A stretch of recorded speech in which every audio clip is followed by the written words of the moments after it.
Salut les épicurieuses et les épicurieux. Vous avez sûrement déjà entendu parler des statues géantes de l'île de Pâques. Il y en a des centaines sur cette petite île. Elles sont énormes, certaines font la taille d'un immeuble de 3 étages. Mais comment sont-elles arrivées là? Qui les a taillées? Comment ont-elles été transportées et érigées?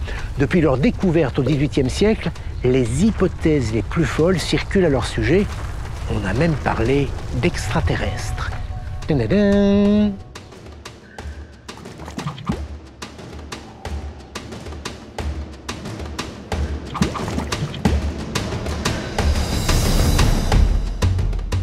Nous sommes le 6 avril 1722, il y a pile 301 ans. L'explorateur hollandais Jacob Roggeveen et son équipage accostent par hasard sur une île minuscule perdue dans l'océan Pacifique. Un petit triangle, grand comme 1,5 fois Paris, situé à mi-distance entre Tahiti et le Chili. Tout petit donc, hein.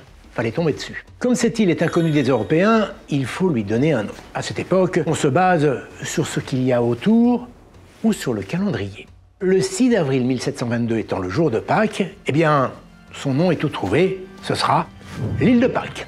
L'endroit est quasi désert, on compte à peine quelques milliers d'habitants et le paysage est totalement pelé. Il n'y a pas un arbre à l'horizon.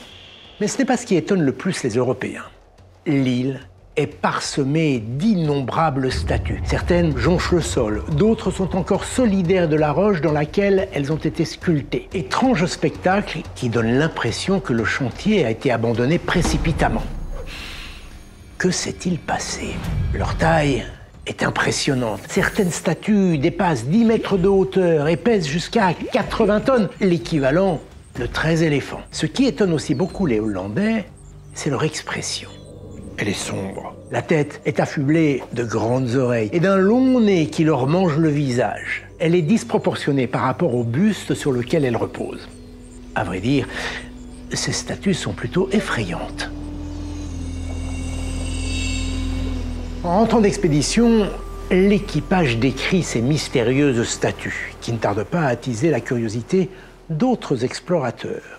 Du coup, le célèbre navigateur anglais James Cook se rend sur place à la fin du XVIIIe siècle. Il ramène dans ses bagages les premiers dessins des statues. En Europe, ils font sensation. Au fil du temps, les scientifiques commencent à s'y intéresser. Ils découvrent leur nom. Des moaïs, signifiant figurine en pasquan, la langue autochtone.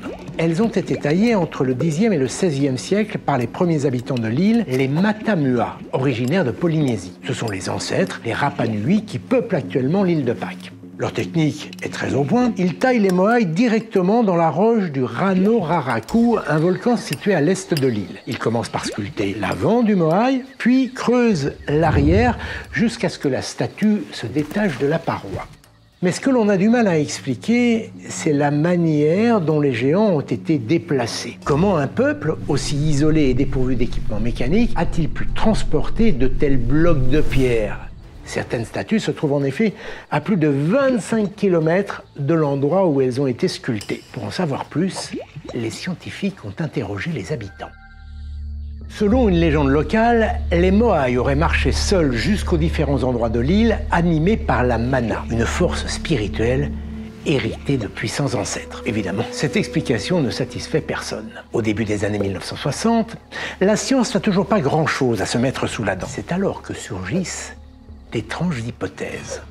Dans un livre intitulé « Fantastique île de Pâques », l'ethnologue Francis Mazière émet l'idée que les premiers habitants de Pâques savaient capter des forces auxquelles nous ne serions plus sensibles. D'où son hypothèse, Pâques est peut-être le point de contact avec un autre monde. Un autre chercheur français, Serge Hutin, échafaude à son tour une théorie tout aussi extravagante. Considérant que ces mastodontes sont bien trop imposants pour avoir été déplacés par des hommes, il voit là la main des extraterrestres. Pour preuve, les visages représentés ne ressemblent à aucun être humain. D'un autre côté, ce n'est pas non plus la tête d'E.T.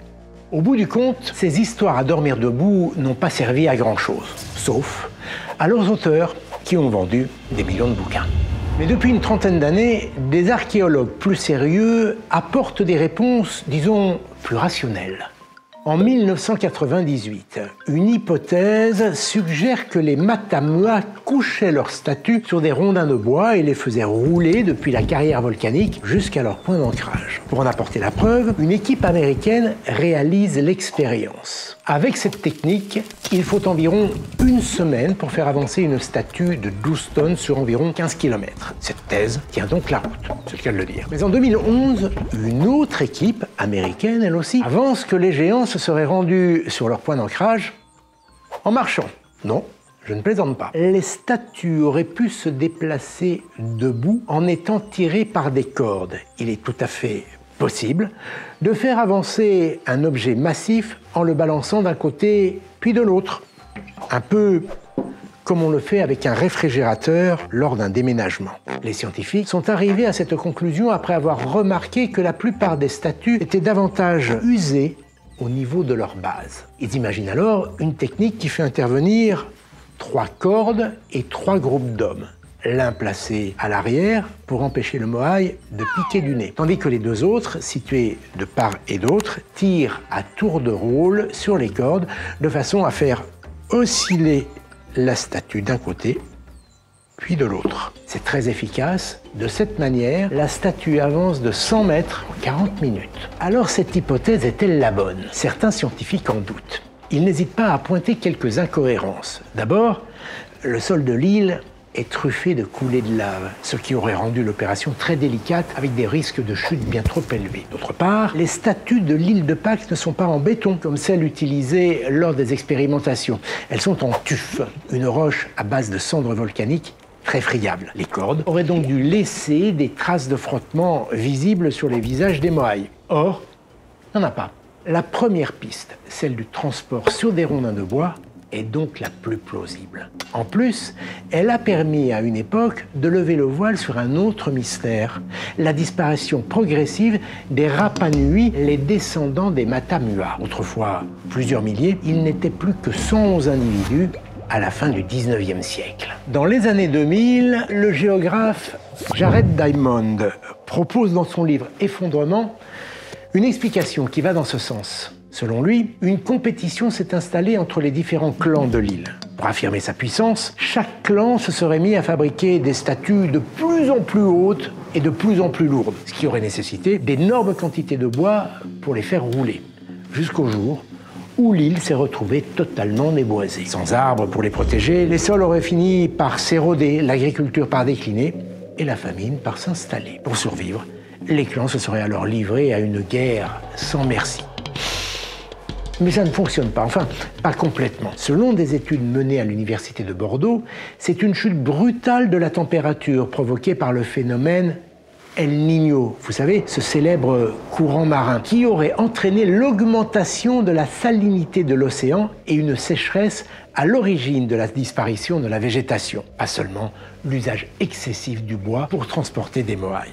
En ce qui concerne la disparition de la population, les regards se tournent plutôt vers les Européens. En débarquant sur l'île, ils ont commis pas mal d'exactions et ont aussi introduit des maladies qui ont fait de nombreuses victimes. Si je résume, les statues ont vraisemblablement été déplacées en les faisant rouler sur des rondins de bois. Mais ce n'est pas l'augmentation de la production de statues et l'usage du bois qui aurait provoqué la disparition des forêts, plutôt le phénomène El Niño. Quant au déclin de la population, il aurait été provoqué par l'arrivée des Européens. Alors heureusement, la culture Rapa Nui a survécu. Aujourd'hui, l'île de Pâques vit à nouveau, on y recense plus de 7000 habitants, sans compter les dizaines de milliers de touristes, peut-être un peu trop, qui viennent chaque année admirer ces fameux géants de pierre.